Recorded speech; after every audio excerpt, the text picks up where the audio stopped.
এই সাবিনা আক্তার আমাদের মেট্রোপলিটন এরিয়ার মধ্যেই কামরাঙ্গীরচরে একটা ভাড়া বাসায় বসবাস করতেন তার স্বামীসহ।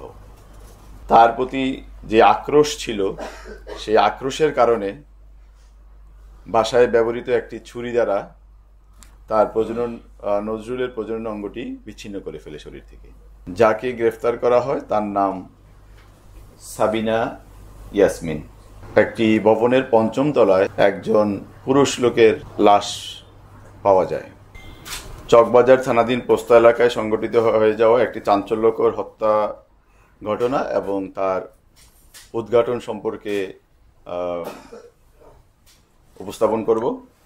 ৪ ডিসেম্বর দিবাগত রাত ৩টার দিকে থানার ডিউটি অফিসার ফোন মারফত জানতে পারেন পোস্তা এলাকার ৬৬-১ R&D রোড পোস্তা চকবাজারের একটি ভবনের ৫ম তলায় একজন পুরুষ লোকের লাশ পাওয়া যায়। সেই সংবাদ পেয়ে পুলিশ ঘটনাস্থলে হাজির হয়।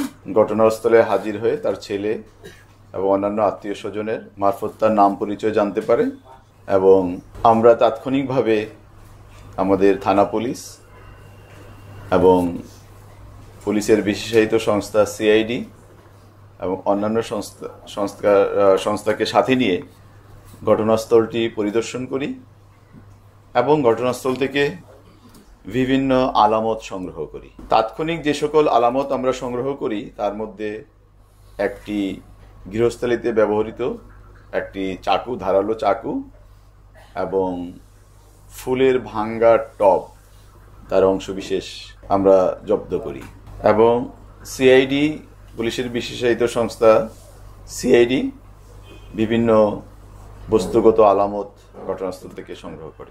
পরবর্তীতে একই দিনে ৪ তারিখে এ সংক্রান্তে ভিকটিমের বড় ভাই মোহাম্মদ তৌহিদুল ইসলাম তাপস বাদী হয়ে চকবাজার মডেল থানায় একটি মামলা দায়ের করেন।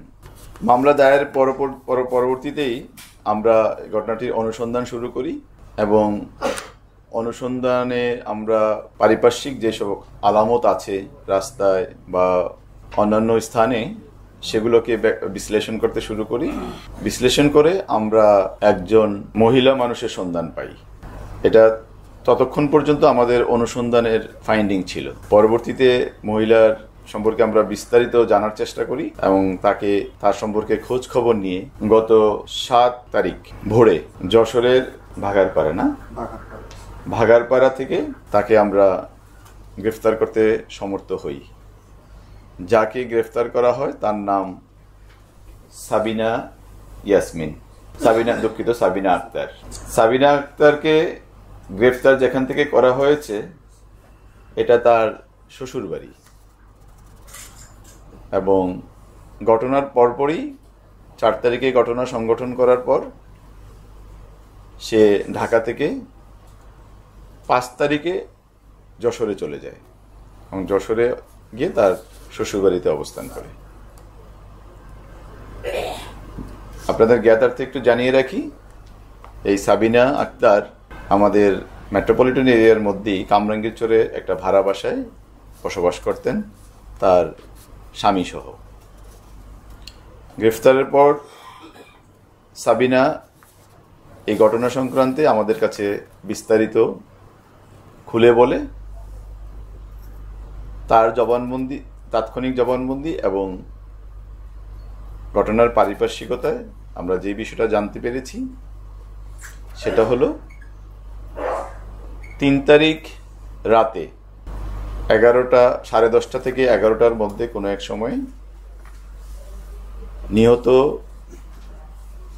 নজরুল সাবিনাকে পূর্ব পরিচয়ের সূত্র ধরে সাবিনাকে ফোন করে তার বাসায় আসার আমন্ত্রণ জানায় এবং আমন্ত্রণে সাড়া দিয়ে সাবিনা ওই বাসায় আসে এবং তারা একসাথে রাত্রি যাপন করে। এই একসাথে রাত্রি যাপনকালে তাদের মধ্যে একটি শারীরিক সম্পর্ক স্থাপিত হয় এবং সম্পর্কটি অ্যাকচুয়ালি ওই দিনই না, আরও আগেও এই ধরনের সম্পর্ক স্থাপিত হয়েছে বলে সাবিনা আমাদেরকে জানিয়েছে এবং সম্পর্ক কিসের ভিত্তিতে হয়েছে সেটা সাবিনা বলেছে তাকে চাকরি দেবে এই সুবাদে, চাকরি পাবে বা নিহত নজরুল তাকে চাকরি দেবে, সেটার কারণে তার সাথে একটা সম্পর্ক সে তৈরি করে। তো ওই দিন যখন রাত্রে একসাথে রাত্রি যাপনের এক পর্যায়ে সাবিনা যখন তাকে চাকরি দেওয়ার কথা মনে করিয়ে দেয়, এক পর্যায়ে তাদের মধ্যে বাকবিতণ্ডা, কথা কাটাকাটি এবং হাতাহাতি এই পর্যায়ে গড়ায়। তো ক্ষিপ্ত সাবিনা এক পর্যায়ে ঘরে যে শিল পাটা থাকে ওই শিল দিয়ে তার মাথায় আঘাত করলে তাৎক্ষণিকভাবে নজরুল নিচে লুটিয়ে পড়ে এবং লুটিয়ে পড়ার পর সাবিনা তাকে ক্রমাগতভাবে মাথায় আঘাত করার এক পর্যায়ে নিস্তেজ হয়ে গেলে সে তাকে তার পরিহিত যে লুঙ্গি সেই লুঙ্গি দিয়ে মুখ বেঁধে ফেলে এবং গামছা দিয়ে তার হাত পাও একসাথে বেঁধে দেয় এবং পরবর্তীতে সাবিনা তার প্রতি যে আক্রোশ ছিল সেই আক্রোশের কারণে বাসায় ব্যবহৃত একটি ছুরি দ্বারা তার নজরুলের প্রজনন অঙ্গটি বিচ্ছিন্ন করে ফেলে শরীর থেকে।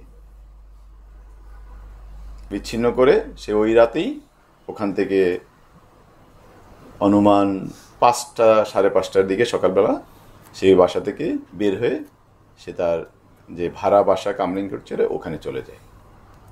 চলে যাওয়ার পর